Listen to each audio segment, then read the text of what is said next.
all of you. Here we discuss the Indian polity by Laxmikanth. Welcome to ICAN 2020. इसके पहले हमने 6 lecture जो हैं वो डिस्कस कर लिए हैं. अगर आपने नहीं देखा तो पहले आप उन्हें देखिए जाके.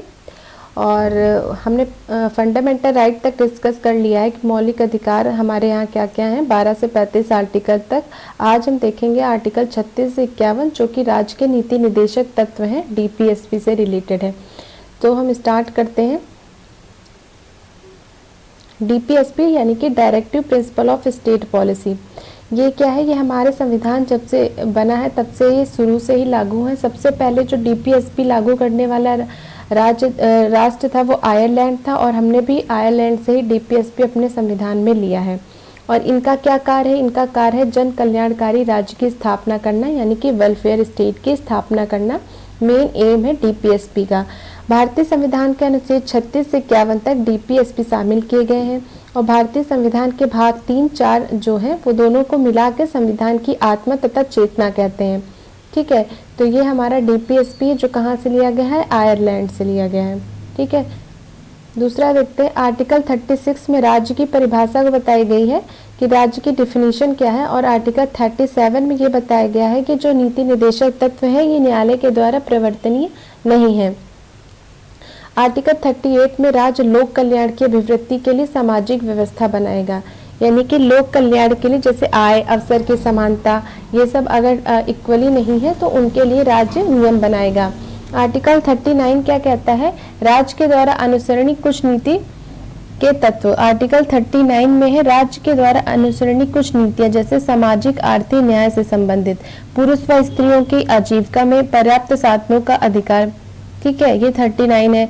और उसके बाद इसमें कहा जाता है कि समाज के भौतिक संसाधनों का उचित स्वामित्व. तो भौतिक संसाधनों का अगर उचित स्वामित्व नहीं है, उसका उचित वितरण नहीं है तो वो राज्य करेगा.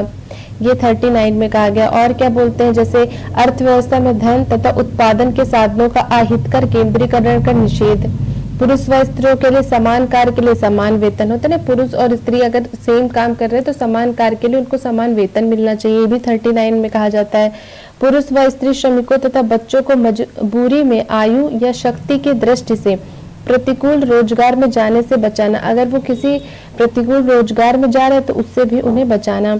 और बच्चों को गरिमा के साथ विकास का अवसर देना और शोषण से बचाना. ये किसमें दिया? 39 में.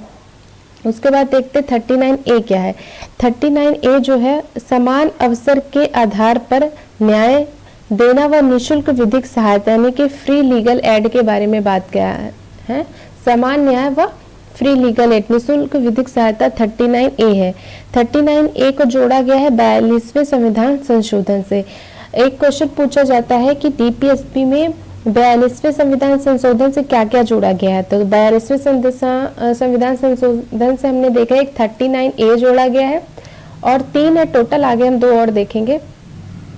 ठीक है, 39A हो गया और है 43A जो कि अभी पढ़ेंगे और 48A है जो 42 कॉन्स्टिट्यूशन अमेंडमेंट से जोड़ा गया है और 44 कॉन्स्टिट्यूशन अमेंडमेंट से 38 की भाषा में परिवर्तन किया गया है. 38 जो मूल संविधान में था वो इतना ही है, लेकिन इसमें कई और चीजें जोड़ी गई हैं. जो इसकी भाषा में जो परिवर्तन किया गया है वो 44वें संविधान संशोधन से किया है. जैसे इसमें केवल लिखा है कि राज्य लोक कल्याण की अभिवृद्धि के लिए सामाजिक व्यवस्था बनाएगा, लेकिन इसमें और संशोधन करके लिख दिया गया है कि सामाजिक, आर्थिक, राजनीतिक न्याय को बनाएगा, आय, सुविधा तथा अवसरों की असमानता को समाप्त करने का प्रयास करेगा. तो 38 की लैंग्वेज में जो चेंज हुआ है वो 44 कॉन्स्टिट्यूशन अमेंडमेंट से हुआ है. ठीक है, और 42 कॉन्स्टिट्यूशन अमेंडमेंट से 3 चीजें हुई है DPSP में, एक 39A, एक 43A और एक 48A. ठीक है, तो यहाँ तक हमने देख लिया. आर्टिकल 40 देखते हैं क्या कहता है. 40 कहता है ग्राम पंचायतों को संगठन करना तथा इन्हें शासन की इकाइयों के रूप में कार्य करने के लिए शक्तियां व प्राधिकार देना. ग्राम पंचायतों का गठन, ये भी हमारे DPSP में आर्टिकल 40 में. आगे देखते हैं 41 क्या कहता है? कुछ दशाओं में काम, शिक्षा तथा लोक सहायता पाने का अधिकार.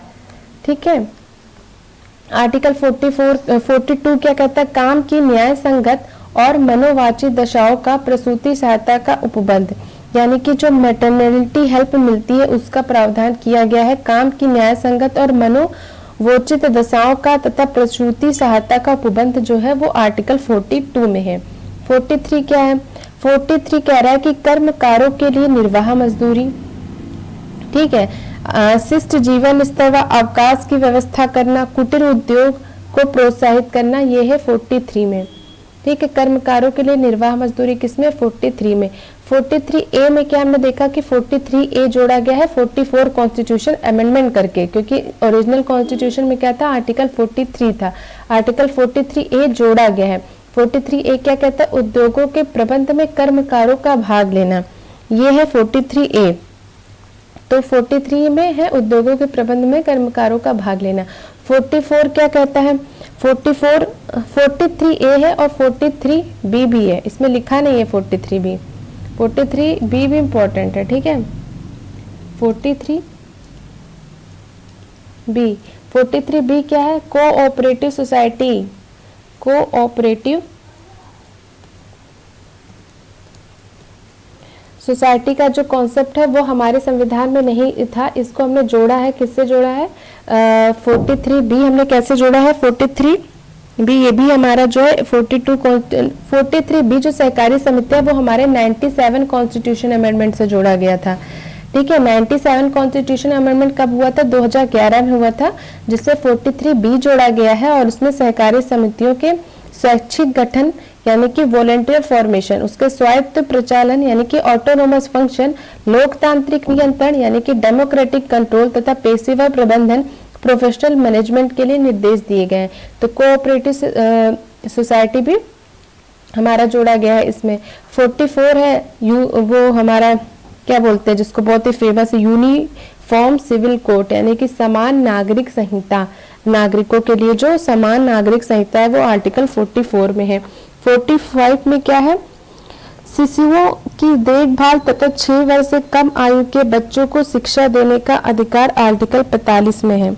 ठीक है, तो आर्टिकल 45 में क्या? बच्चों को निःशुल्क और अनिवार्य शिक्षा का उपबंध पहले था, बट क्या हुआ जब 86 कॉन्स्टिट्यूशन अमेंडमेंट 2002 के द्वारा जब फंडामेंटल राइट में हमने आर्टिकल 21A में शिक्षा का अधिकार यानी कि राइट टू एजुकेशन डाला, तब उसके बाद हमने 45 आर्टिकल जो कि DPSP में है उसमें हमने ये भी ऐड कर दिया कि 6 वर्ष से कम आयु के बच्चों की देखभाल और शिक्षा का कर्तव्य किसके ऊपर होगा? राज्य पर होगा। राज्य में ऐसा क्यों किया गया? पहले तो लिखा था कि बालकों के लिए निःशुल्क होगी और अनिवार्य शिक्षा, ये चेंज कर दिया गया। भाई फ्री में अगर स्टेट देगा और कंपलसरी अनिवार्य भी लिखा तो स्टेट पे बर्डन आप खुद देखो ना कितना ज्यादा हो गया।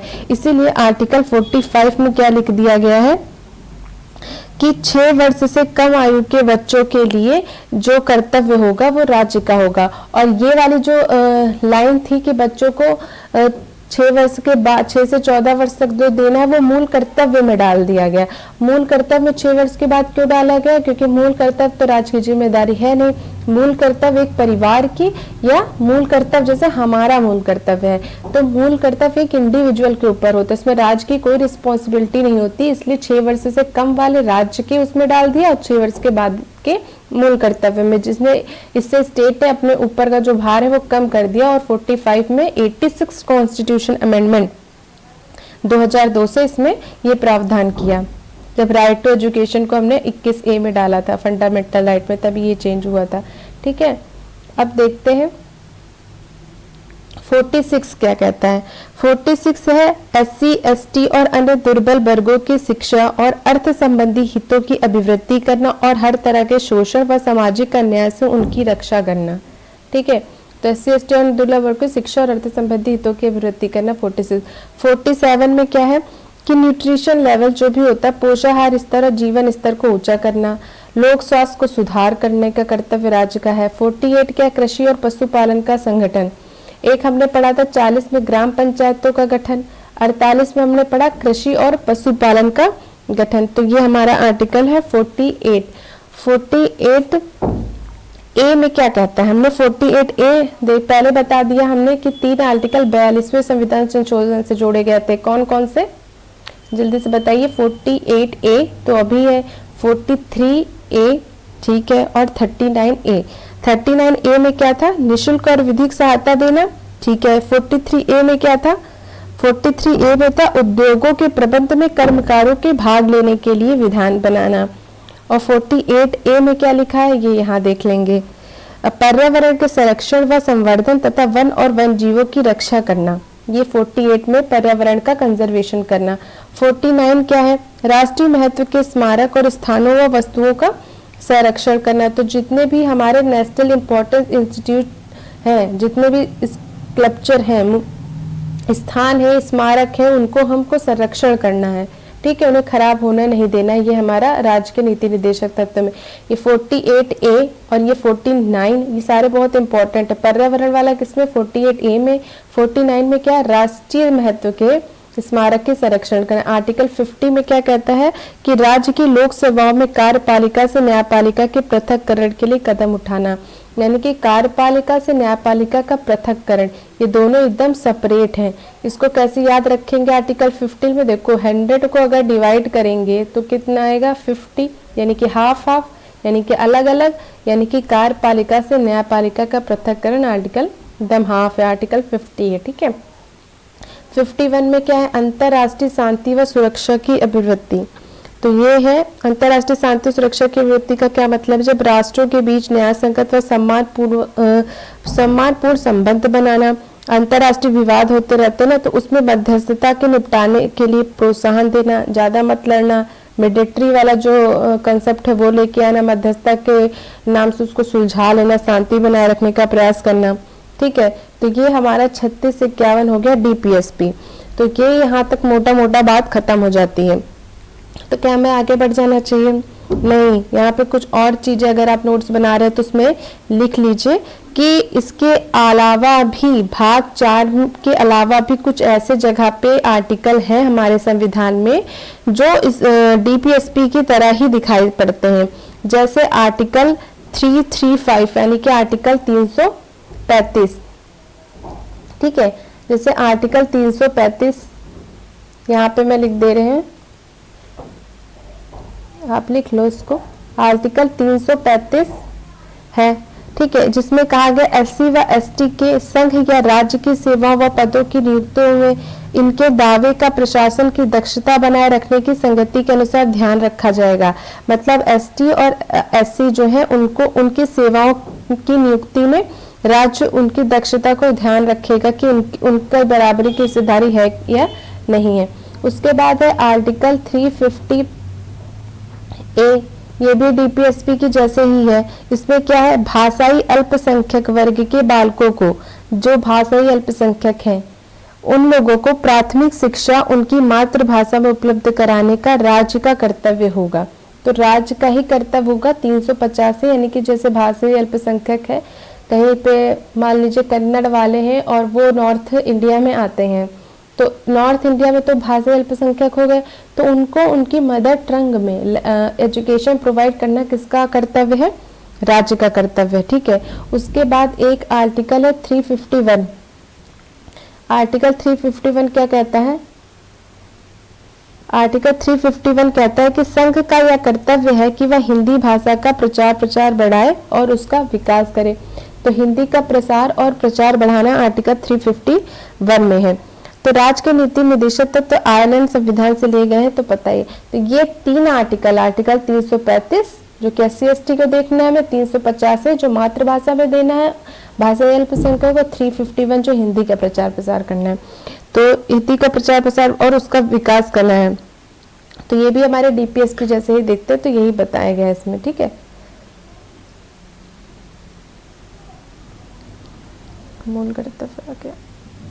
ये यहाँ तक हो गया। तो ये देखते हैं मौलिक अधिकार तथा नीति निर्देशक तत्व में कुछ डिफरेंस है। क्या डिफरेंस है भैया, देखते हैं। मौलिक अधिकार राज्य की नकारात्मक भूमिका का वर्णन करते हैं, ठीक है। मौलिक अधिकार निगेटिव भूमिका वर्णन करते हैं। इसका क्या मतलब है, निगेटिव कैसे, क्योंकि मौलिक अधिकार हमसे कुछ छीनते हैं, हमारे कुछ अधिकार को छीनते हैं। कैसे कैसे छीनते हैं हमारे अधिकार को, प्रत्येक जैसे कुछ क्या है मौलिक अधिकार, मौलिक अधिकार नकारात्मक है क्योंकि वो राज्य की शक्ति की सीमाओं को स्पष्ट करते हैं कि उस पर कोई विशेष कर्तव्य आरोपित करते हैं कि आपको ये करना, ये नहीं करना, ये मौलिक अधिकार है, आप इस हिसाब से मत बनाओ। ठीक है, तो एक किसी पर लिमिटेशन लगाई जाती है। नकारात्मक भूमिका इस सेंस में कहा गया है कि मौलिक अधिकार राज्य को यह करने के लिए कहते हैं कि ये आपको ये नहीं करना है। और जो नीति निदेशक सिद्धांत की प्रकृति सकारात्मक है क्योंकि राज्य को बताते हैं कि उन्हें क्या करना चाहिए। तो इस सेंस में ये पॉजिटिव और निगेटिव है। दूसरा है कि मौलिक अधिकार देश में राजनीतिक जनतंत्र स्थापित करते हैं, यानी कि पॉलिटिकल डेमोक्रेसी का आदर्श निहित है। और नीति निदेशक तत्व में आर्थिक लोकतंत्र यानी कि इकोनॉमी और सामाजिक, देखो सामाजिक एवं आर्थिक है, दोनों है, सामाजिक और आर्थिक जनतंत्र लाते हैं हमारे डीपीएसपी। उसके बाद मूल अधिकारों का लागू होना प्रमुखता व्यक्ति की सजगता और जागरूकता पर निर्भर होता है, जबकि नीति निदेशक सिद्धांत को राज्य के द्वारा लागू किया जाता है। ये तो पता ही है। मौलिक अधिकार जनता को दिए जा चुके हैं, वे निदेशक एक निर्देश मात्र है जो उन्हें अधिकारों की चर्चा तो करते हैं परंतु वास्तव में कुछ नहीं देते हैं। उसके कड़े शब्दों का विधान जो है वो मौलिक अधिकारों में, और जो डीपीएसपी वो समान भाषा का यूज किया गया है। ठीक है, और स्वतः कौन लागू हो जाता है? मूल अधिकार। और जो नीति निर्देशक तत्व वो राज्यों के द्वारा लागू किया जाता है, वो स्वतः लागू नहीं होते हैं। मूल अधिकारों पर कुछ रिस्ट्रिक्शन लगाए जाते हैं। हमने देखा ना कि समता का अधिकार है तो कुछ लोगों पे नहीं है, मूल अधिकार कुछ लोगों से लिए भी गए, जैसे जो सेना में काम करते हैं, जबकि डीपीएसपी में प्रतिबंधों से मुक्त इस पर कोई प्रतिबंध नहीं है।